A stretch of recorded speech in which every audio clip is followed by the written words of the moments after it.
Welcome to News9 and you are watching On Point. Today we have two On Points. On Point 1 is about Dhaka emerging as a security threat for India under Yunus and his brazen quoting of Islamabad.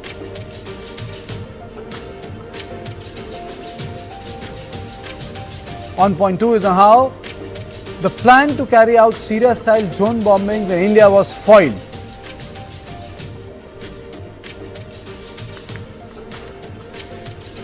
And now let's take a quick look at the headlines.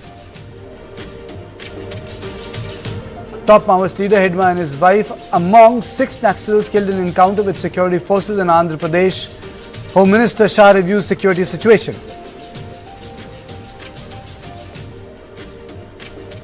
External Affairs Minister Jaishankar calls for zero tolerance against terror at SCO summit in Russia, says there can be no whitewashing of terrorism in any form.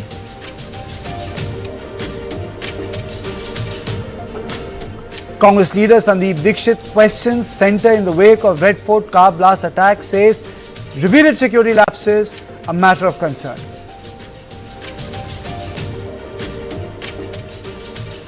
Congress asks leaders to ensure irregularities in draft electoral rolls after SIR in 12 states do not go unchallenged like in Bihar. Meanwhile, Kerala moves Supreme Court to defer SIR till local body elections.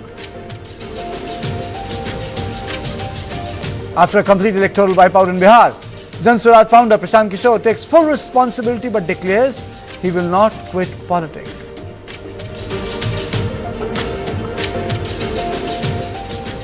Video of main accused Dr. Umar Un-Nabi surfaces 1 week after the Red Fort blast, shows him discussing suicide bombing as martyrdom operation.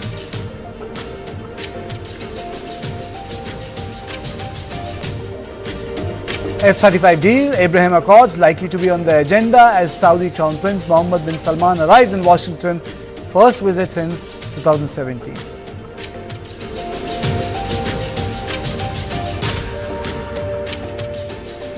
Sheikh Hasina's verdict is not a surprise. Her death sentence too is not a surprise. Attacks on Hindus were organized and anti-India sentiments on the streets of Bangladesh are part of a larger proxy war that Pakistan is waging in South Asia. Thousands of Awami League workers are in jail and bail petitions are not being heard for months. If they get out on one charge, they are taken into custody again on any other frivolous charge based on social media reports. Yunus has unleashed a reign of terror. Yunus administration has also taken decisions that are detrimental to India's national security. Let me account for few of them. Dhaka has entertained 11 military-level delegations from Pakistan.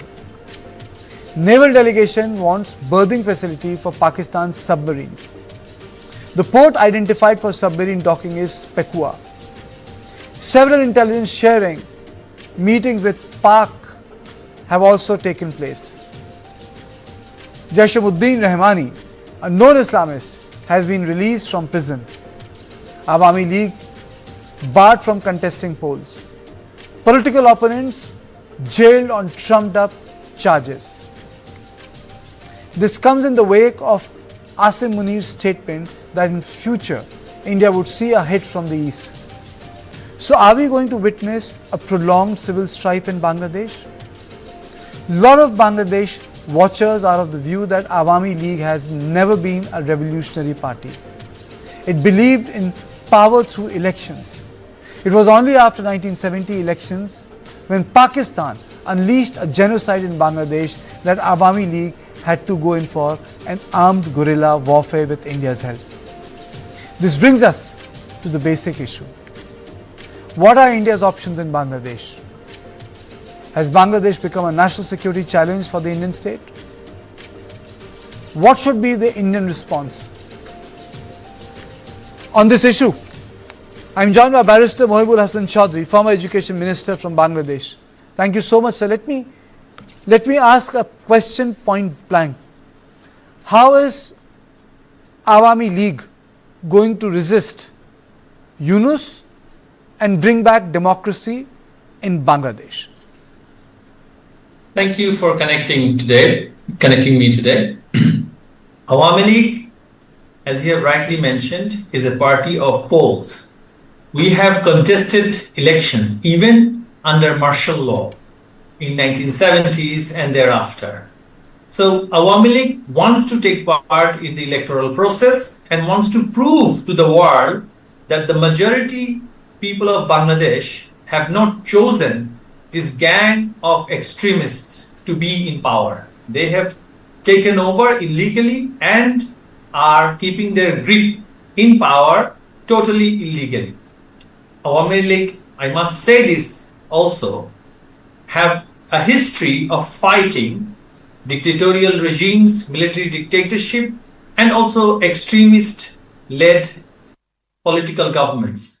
So given our history of not just politically fighting difficult governments, but also militarily fighting, we are confident that with the people of Bangladesh, with their support and their voluntary participation, we will work with other political forces in Bangladesh and achieve our aim, which is to bring the country back to the ideology that we all believed in, that we all still believe in, which is secular liberal politics in Bangladesh. And we will not allow the country to turn into a fiefdom of Pakistani intelligence, turn it into a terror haven and a transit point for terrorism in the whole region. My second question to you is, sir, that who has the most influence on Yunus right now? Do you think that the other political parties are playing a proxy role in keeping Yunus there? Do you think that is BNP playing a part there, or BNP is completely marginalized, sir? BNP has a stake. I mean, BNP as a political party, it has the extreme elements who are on the extreme side of the right and also progressive elements, just like any other political, centrist political party. So from what we have found is that BNP's pro-Pakistan leaders now have far more say on the Yunus administration than the pro-liberation leaders. And most importantly, the party which has the most hold on the Yunus administration is Jamaat Islami, who have openly called for a war with India, who have openly declared that they will raise a militia force of 50 lakh young people who, when they say, will fight a war with India. And they're an extension of Pakistan Jamaat Islami. They have been inviting leaders of Lashkar-e-Taiba, Jaish-e-Mohammed into Bangladesh, and recently they have gathered in huge numbers and demanded that the government bans the Ahmadiyya, the Qadiani Muslim community and declare them as non-Muslims. So this sectarian politics and this extreme communal tension did not exist in Bangladesh for the last 15 years. Of course, there were some issues, but not to this extent. But do you think that Awami League failed to de-radicalize the society? You were in power for 15 years. Then how come all these radical elements were able to organize so systematically against a government that came to power on polls by winning an election? I mean, so there has to be some responsibility also on your party that these people just came out of nowhere and they were able to kick out a duly elected prime minister. Of course, we could not eliminate the portion of population who held on to these extremist beliefs. We managed to, we regulated them. See, it's a country of 170 million people. Even if you have 10% of the population believing in the ideology of these extremists, you have a huge number. We do not have that many security personnel or policing capacity. What I think what we have failed in some regards is not regulating the type of religious ideology that was taught and preached in mosques and in schools. Given that we had open politics for all political parties, we had to make certain compromises. We did try our best. We ensured security was there. Our focus was on terrorism, not the extremism, social extremism that was preached in mosques across the country.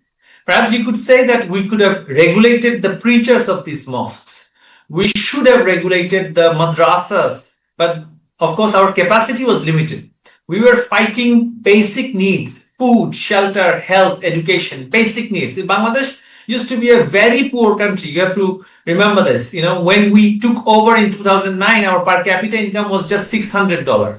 And when we left, it was $2,500. So from that level, it took us a while to reach where we did. But I agree with you that perhaps not just on the infrastructure development and the basic needs, we should have also worked on the cultural needs of the people and regulated extremist form of religion being preached across the country. So how are you going to fight back? Who are the leaders who are staying put in Bangladesh? How are you going to organize resistance? I'm sure it's not going to be like 1971, because the entire intervention took place because Pakistani forces were committing genocide in Bangladesh. They were killing people.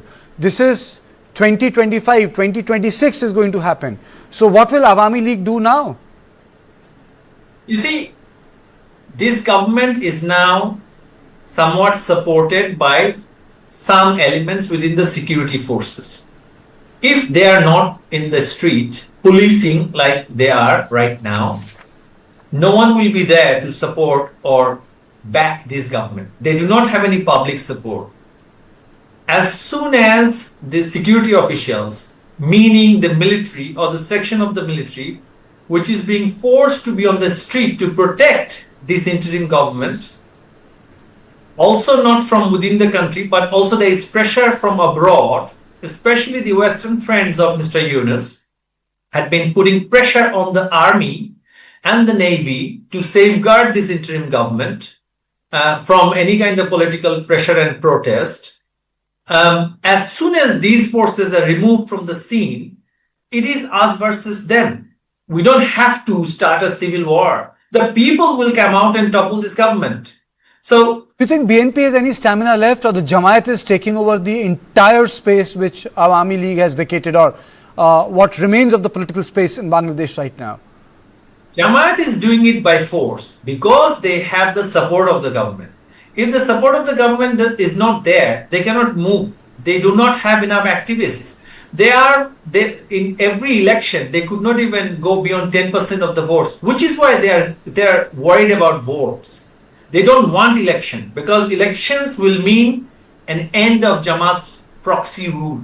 An election will mean a political government will come. And in an inclusive election, if Awami League is allowed to participate, Jamaat will not even have 10% as they're claiming that they have. So Jamaat will not be in the equation. If Jamaat is not there, then this Pakistanization of Bangladesh is not going to happen. But of course, there are elements within the BNP who would like this to be continued.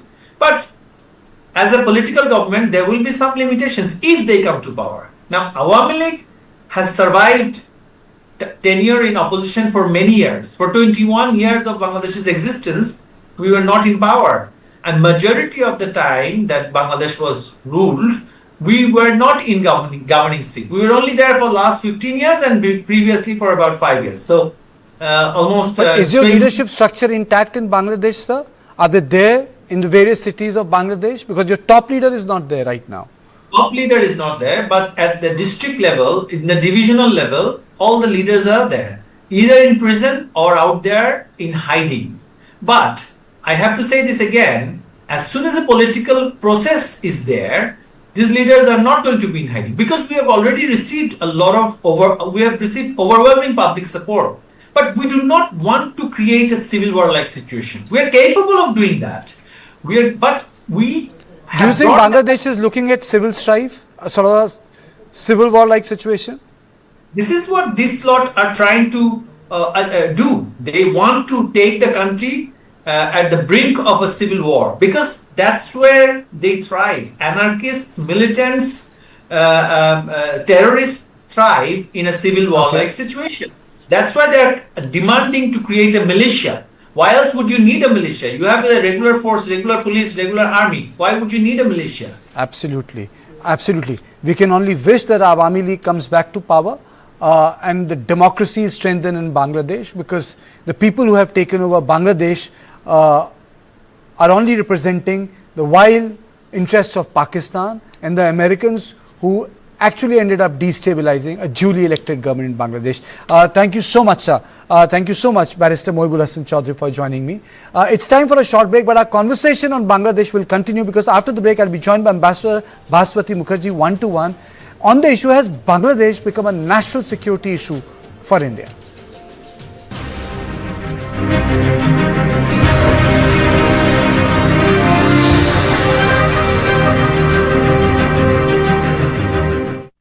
₹25 lakh का hospital bill है। इतने पैसे कहाँ से आएंगे? पैसों की चिंता आप मत कीजिए पापा। मैम, सर का हेल्थ इंश्योरेंस क्लेम अप्रूव हो गया है। आप पॉलिसी बाजार। हेल्थ इंश्योरेंस क्लेम में हमेशा आपके साथ पॉलिसी बाजार। 1 करोड़ का हेल्थ इंश्योरेंस सिर्फ 550 रुपए महीने से शुरू। पढ़ता है, खेलता है, झूलता उछलता है, दौड़ता कभी कभी दौड़ कराता है, आगे आगे बढ़ता है इंडिया, अमूल दूध पीता है इंडिया। जनाब, आपने भारत कनेक्ट का नाम सुना है? नहीं, बस सर्विस है क्या? बस सर्विस नहीं, वो 700 से ज्यादा ऐप्स पे बिल पेमेंट्स पॉसिबल बनाते हैं, जैसे अभी किया। भाई वाह! आप हमें जानते नहीं पर मानते जरूर हैं, हम हैं भारत कनेक्ट। बहुत टाइट हो गई। Take a date, not bites. No added sugar, preservative के बिना डेट्स, बादाम, पिस्ता, काजू और शहद से तैयार किया गया Lion dates nut bites. Lion date, not bites. Life जब भी आगे बढ़ने का मौका दे तो अपनी सुपर पावर, अपना गोल्ड यूज करिए और IIFL फाइनेंस से गोल्ड लोन लीजिए। IIFL फाइनेंस करता है सीधी बात। ये बेस्ट है सर। हमेशा वाला क्यों नहीं? मिश्रा जी, आपके लिए फूलों की बरसात, बिरला ओपस एश्योरेंस देने के लिए। मतलब प्रोडक्ट वारंटी? ये एक्स्ट्रा है। 1 साल में पेंट को कुछ भी हुआ तो पेंटिंग वापस करके देंगे। वापस करके देंगे? वो भी फ्री। पेंटिंग में पहली बार बिरला ओपस एश्योरेंस। रजिस्टर करो birlaopus.com पर।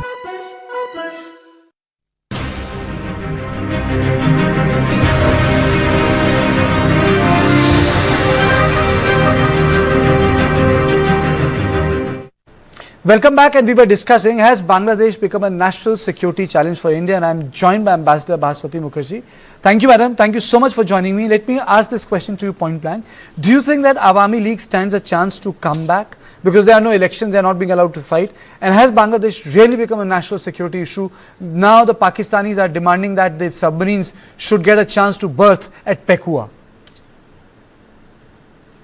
Well, it is at the moment a national security issue, but it may get sorted out, because if there's one thing that characterizes all Bengalis, whether in Bangladesh or across the border, it is that we Bengalis have very long memories.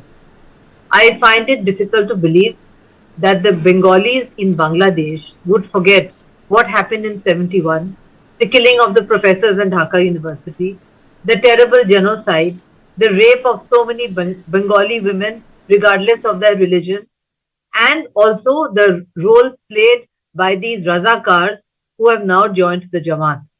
In other words, temporary closing up in international relations means nothing to a country which may be a new country, but which belongs to a very old civilization, culture and language.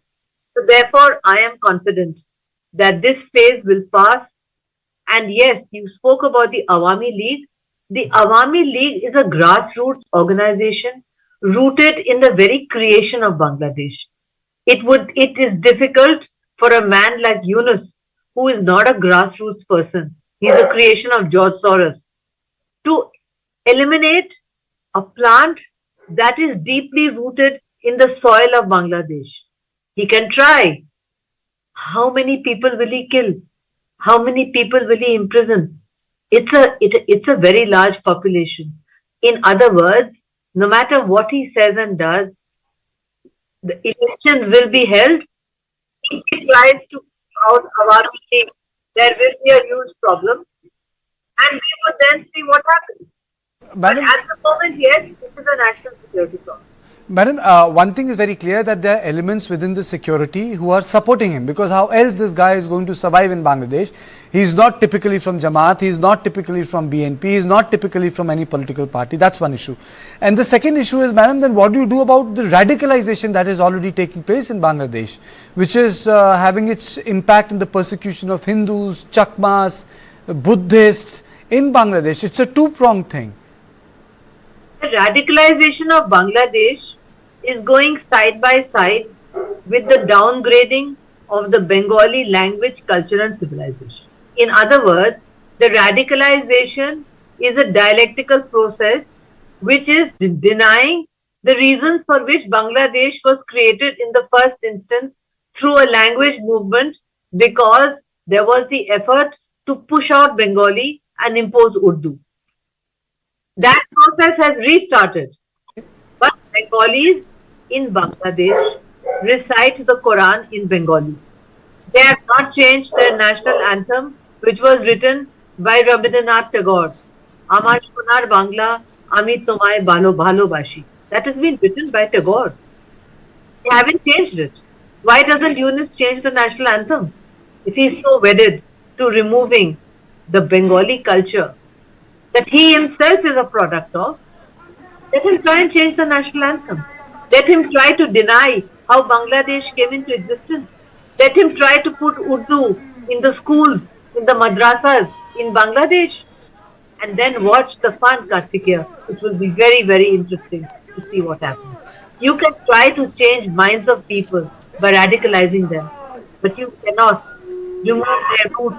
Their roots are embedded inside their mind. Their roots are embedded in how they were created. So I think that radicalization beyond a point will not happen, because Bangladesh had a syncretic culture which the British destroyed. That's why partition happened in 1947. It first happened in 1904. But Bangladesh's syncretic culture cannot be destroyed by Yunus. And Yunus has no grassroots support.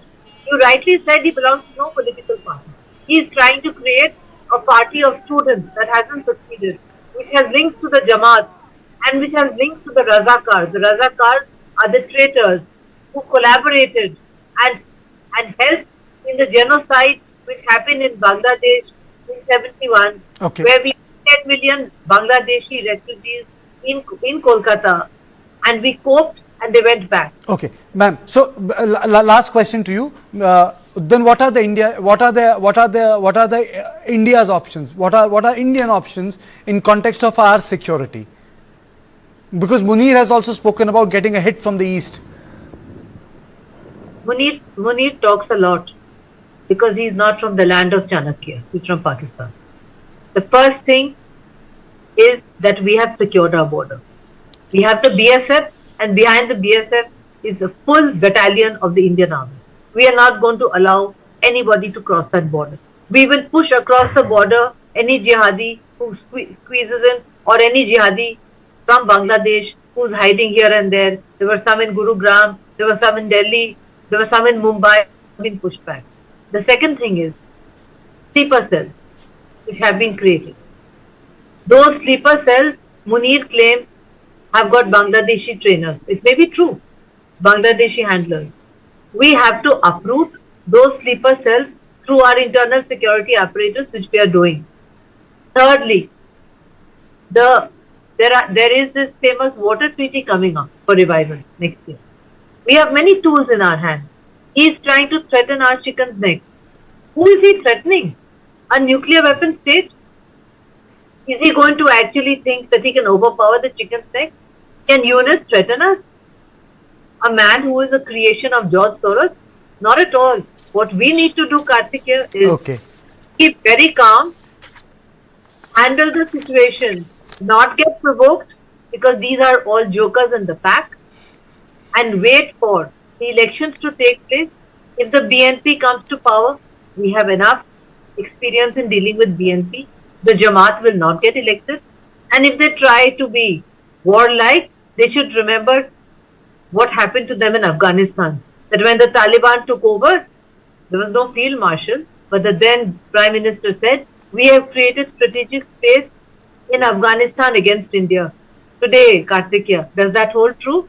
Not History has turned 180 degrees. Not we have at to all. be patient. Not at We all. have to be patient and wait and see what happens. Not at all. That's Thank you. Thank you, madam. Thank you so much for joining me on this. And the last part, is this also a result of the geopolitical changes that the South Asia is witnessing? On this issue, I'm joined by Professor Swaran Singh. Sir, do you think that the changes that we are witnessing, the one we witness in Afghanistan, the sort of things that are happening in Bangladesh, is because geopolitically Pakistan is started to behave differently under Asim Munir? Absolutely. I think if recently there is any particular inflection point that is going to perhaps disrupt the strategic balance in the region, South Asia, it's this enormous emboldenment of Pakistan Army, but particularly Field Marshal Munir, who's been cultivated rather unusually by President Trump, and he has also achieved 27th Amendment at home. That make him that is going to make him virtually one-man ruler in de facto terms, virtually de jure as well now.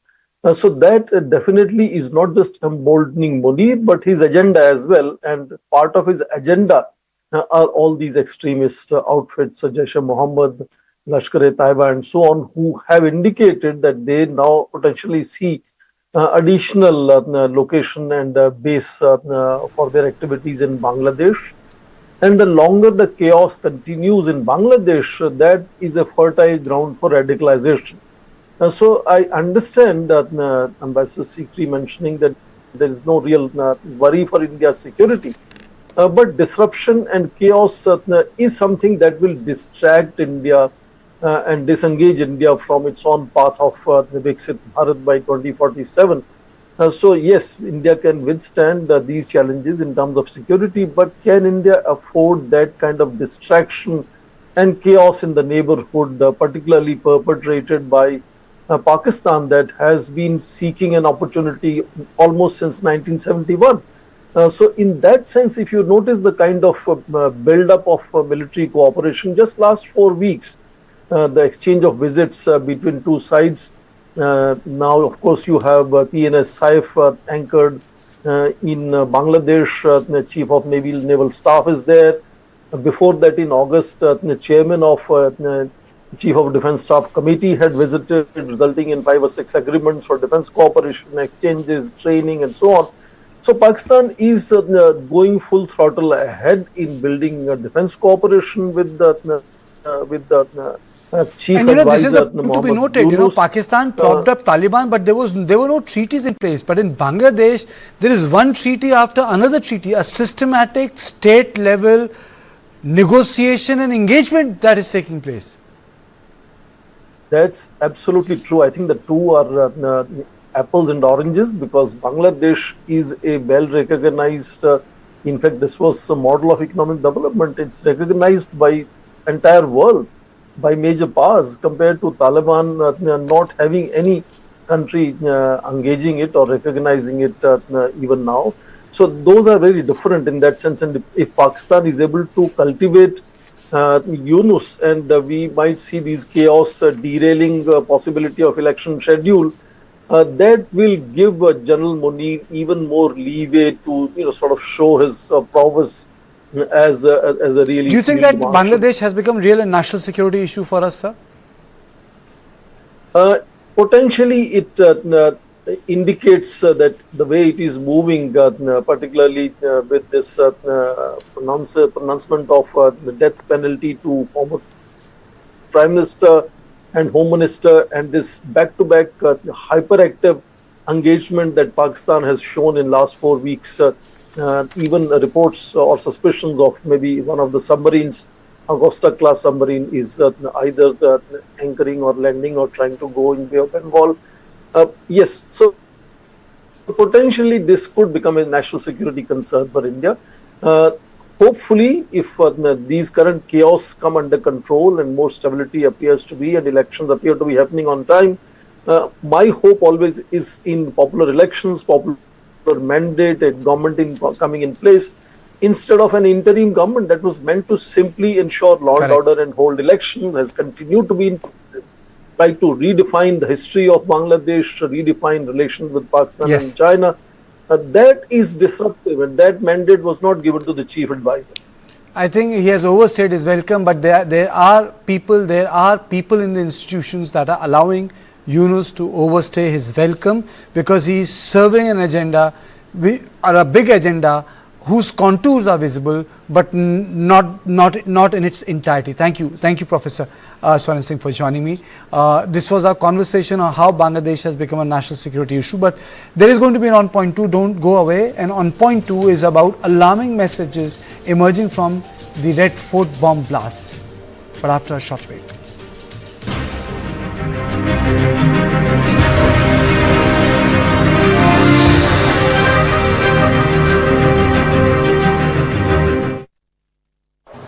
Wow, so you use this trading app too? Yes, because it promises guaranteed returns. Guaranteed returns. Your trading app is authentic, right? Here's the catch. First, they promise guaranteed high returns with a grin. Then trick you to download a fake app and pull you in. Well said! Well said! SEBI and NSE advice. Download apps only from the verified apps list on SEBI's investor site. An investor awareness initiative by SEBI and NSE. What is speed? Do you ever see it? Or is it something you feel? Speed, it's relative. The more you speed up, the more the world slows down. And when you are fast enough, everything becomes still. That's when you see the world as it truly is. Servo Hypersport F5, when speed is your default. Arjun कुछ भी पढ़े memory में नहीं रहता. Take a date, not bites. No added sugar, preservative के बिना. Dates, बादाम, पिस्ता, काजू और शहद से तैयार किया गया Lion dates nut bites. Lion date, not bites.